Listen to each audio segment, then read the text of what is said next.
میری طرف سے فلائنگ ٹی وی کے سبھی دوستوں کو السلام علیکم۔ محترم ناظرین، آج ہم جانے والے ہیں مغربی رشیا کے ایک خوبصورت خطے کالینن گراڈ کی سیر کو، جہاں سال میں 6 مہینے سے زیادہ بارش رہتی ہے۔ دنیا کے کل امبر سٹون کا 90% اس ریجن سے حاصل کیا جاتا ہے۔ یہ ایک ایسا ریجن ہے جو لمبے عرصے تک جرمنی کے زیر کنٹرول رہا، جس وجہ سے جنگ عظیم دوم کے دوران کالینن گراڈ ایک بڑی جنگ کا مرکز تھا۔ کالینن گراڈ چھوٹے رشیا کے نام سے بھی جانا جاتا ہے۔ اس کی وجہ اس کا دیگر رشیا سے علیحدہ واقع ہونا ہے، جیسا کہ ایک وقت مشرقی اور مغربی پاکستان علیحدہ علیحدہ واقع تھے۔ اگرچہ یہ رشیا کا حصہ ہے، مگر یہاں پر آپ کو زیادہ چیزیں جرمن مینوفیکچر ملیں گی۔ سوویت یونین کے ٹوٹنے اور رشیا میں شامل ہونے کے بعد اس ریجن کو بہت ساری مشکلات کا سامنا کرنا پڑا۔ یورپی ممالک پولینڈ اور لیتھوینیا کے درمیان گھرا ہوا کالینن گراڈ چھوٹے روس کے طور پر بھی جانا جاتا ہے، جبکہ اس کی سرحد ایک طرف بالٹک سمندر سے ملتی ہے۔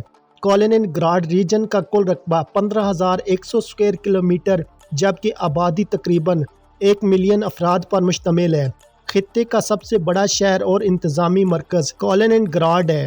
اس خطے کا نام مشہور سوویت کمیونسٹ لیڈر میخائیل کالینن کے اعزاز میں 1946 کو رکھا گیا، جبکہ نام کے دوسرے حصے گراڈ کا مطلب ہے شہر۔ اس سے پہلے اس شہر کا نام کوئنزبرگ ہوا کرتا تھا۔ کالینن بحیرہ بالٹک کے ساحل پر لیتھوینیا اور پولینڈ کے درمیان سینڈوچ ہے۔ یہ خطہ ماسکو سے اس وقت منقطع ہو گیا تھا جب 1991 کو سوویت یونین ٹوٹنے کے بعد لیتھوینیا آزاد ہو گیا تھا، اور یہاں کے باشندوں کو یورپی راستوں کے ذریعے ہی دیگر رشیا تک رسائی ممکن تھی۔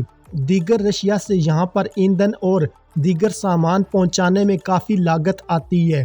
اس کی واحد وجہ کالینن کا دیگر ملک سے علیحدہ واقع ہونا ہے۔ کالینن گراڈ بالٹک ریجن میں روسی فوج کا ایک اہم ہیڈ کوارٹر ہے۔ اس خطے کا زیادہ تر حصہ جنگ عظیم دوم کے دوران تباہ ہو گیا تھا۔ بعد میں کالینن گراڈ شہر کی تعمیر دیگر سوویت شہروں کی طرز پر کی گئی۔ اس خطے کا پرانا نام کوئنزبرگ ہے، جس کا نام 1946 میں بدل کر کالینن رکھا گیا۔ اسی نام سے ماسکو کے قریب ایک اور شہر واقع ہونے کی وجہ سے کافی مماثلت پائی جاتی تھی۔ دوسرے شہر کا نام 1996 میں بدل کر کورلیوف رکھ دیا گیا۔ دنیا کے کل امبر سٹون کا 90% اس خطے میں پایا جاتا ہے۔ امبر سن سٹون کے نام سے بھی جانا جاتا ہے۔ امبر سونے سے بھی زیادہ قیمتی پتھر ہے۔ اگر اس پتھر میں چھپکلی یا کوئی کیڑا پھنس جائے تو اس کی قیمت 6 گنا مزید بڑھ جاتی ہے۔ دوسری جنگ عظیم کے بعد جب یہ خطہ سوویت یونین کا حصہ بن گیا تو جنگ سے بچ جانے والے جرمنز کو یہاں سے منتقل کر دیا گیا، جبکہ بعد میں رشیا کے دیگر علاقوں سے لوگوں کو لا کر یہاں پر بسایا جانے لگا۔ کالینن گراڈ 1255 عیسوی سے لے کر 1946 تک جرمنی کا حصہ تھا اور کوئنزبرگ کے نام سے جانا جاتا تھا۔ یہ خطہ دریائے پریگولیا کے کنارے واقع ہے۔ 1945 میں اس خطے کو پوسٹیڈیم معاہدے کے تحت سوویت یونین کے حوالے کیا گیا۔ کوئنزبرگ شہر کی بنیاد 1255 عیسوی کو رکھی گئی۔ 1263 میں پرشین سلطنت نے اس خطے پر قبضہ کر کے تباہ و برباد کر دیا۔ نیپولین کے دور میں یہ ریجن ایک بڑی جنگ کا مرکز تھا۔ پرشیا کے رہنے والوں کو نیپولین کے بہت سارے حملوں کا سامنا کرنا پڑا۔ 19ویں صدی میں پرشیا اور روس میں ریلوے نظام کے آغاز سے یہاں کی تجارت میں کافی زیادہ اضافہ دیکھنے کو ملا۔ اناج، بیج اور بھنگ یہاں کی اہم برآمدات تھیں۔ جرمنی اور پھر اب رشیا کے زیر کنٹرول یہ بحیرہ بالٹک میں ایک اہم بحری اڈے کے طور پر جانا جاتا ہے۔ اس شہر کی جدید کلہ بندی 1843 میں شروع ہوئی اور 1905 میں مکمل ہوئی۔ کالینسبرگ میں پہلی یونیورسٹی کا قیام 1544 میں لایا گیا۔